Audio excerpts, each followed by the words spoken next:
Ladies and gentlemen, welcome back to the analysis of YOLENO TV. I hope you're well from wherever you're watching this channel.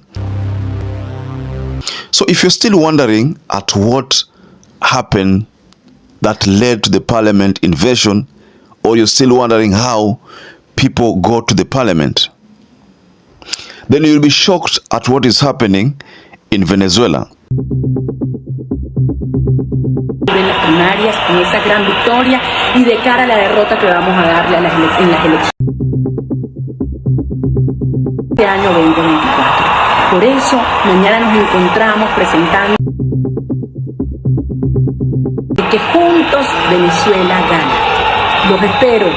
Venezuela recently had an election.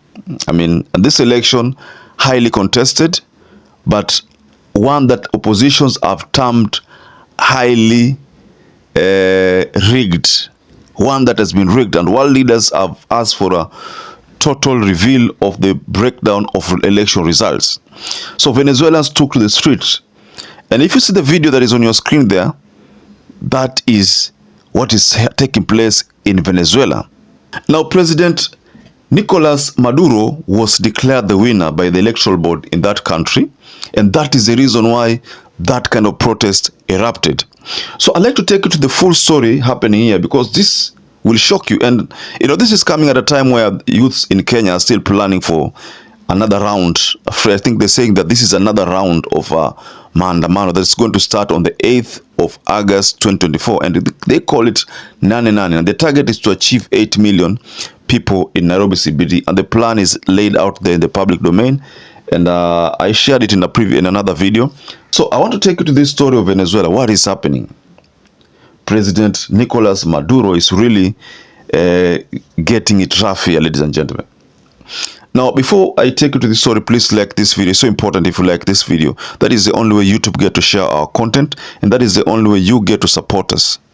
Subscribe to our channel if you've not subscribed before, and to existing subscribers, thank you so much for your support.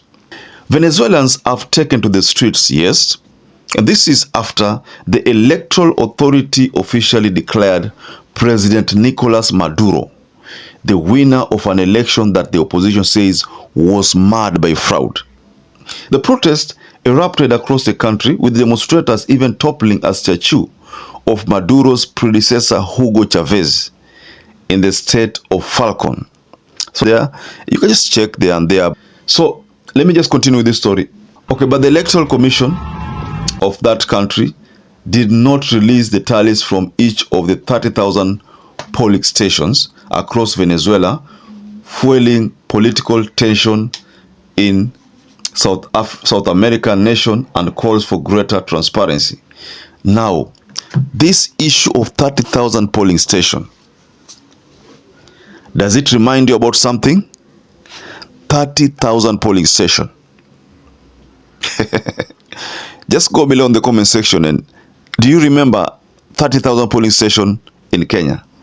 There were some polling stations of around 30,000 plus, which were never explained. And this is what is happening here, ladies and gentlemen. I don't know if Venezuela are also using SMARTMATEC. I don't know that they use SMARTMATEC. Let me find out here. But I know previously, there's a day they used SMARTMATEC, and the owners of SMARTMATEC agreed, or that there was some malpractice. They agreed. I think the reason why Hugo Chavez became the president, there was some malpractice some time ago there. So I'm not sure that Venezuela still use SMARTMATEC, but SMARTMATEC is their own product that came from the Venezuela. So 30,000 unexplained polling stations is the main reason why this mess took place in Venezuela, and that's the reason why you find that there are demonstrations taking place there. Do you think from the story that this is what can happen in Kenya? Should Kenya find itself in this kind of scenario where people are demonstrating kama hivi?